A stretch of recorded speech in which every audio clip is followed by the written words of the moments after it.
Hey there, political enthusiasts. Today we're diving into a story that's heating up the political scene like never before. Brace yourselves because this one's intense. In Zimbabwe, the opposition is gearing up for a massive march. Their mission? To block President Emmerson Mnangagwa from attaining the chairmanship at the upcoming SADC summit in August. Yep, you heard that right. Leading the charge is none other than Prophet Nyamakanga, a name that's been making waves lately.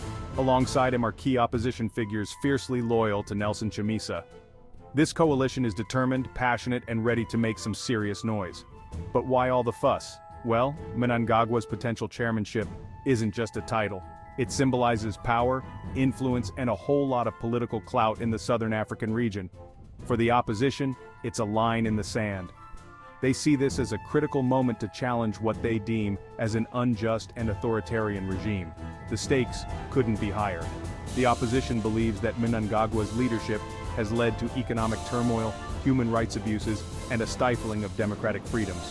They argue that allowing him to gain more power within the SADC could solidify these issues, making them harder to combat. Now let's talk about the march itself. Reports suggest it's going to be one of the largest demonstrations in recent history.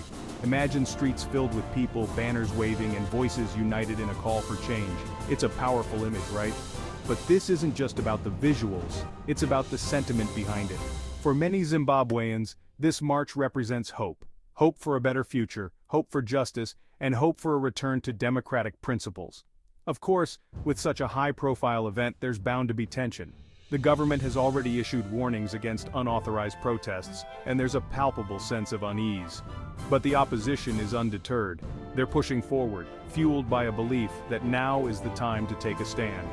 Prophet Nyamakanga has been particularly vocal, rallying people with impassioned speeches and calls to action. His message is clear: Zimbabwe deserves better. And many are listening. With each passing day, the momentum grows and the anticipation builds. So what's next? As the August summit approaches, all eyes will be on Zimbabwe. Will the opposition succeed in their mission, or will Mnangagwa secure the chairmanship, further entrenching his power? One thing's for sure, folks, this is a pivotal moment in Zimbabwean politics. It's a story of resistance, resilience, and the relentless pursuit of democracy. And as it unfolds, we'll be right here, keeping you updated every step of the way. Stay tuned, stay informed, and never underestimate the power of the people. Until next time, keep your eyes on the prize.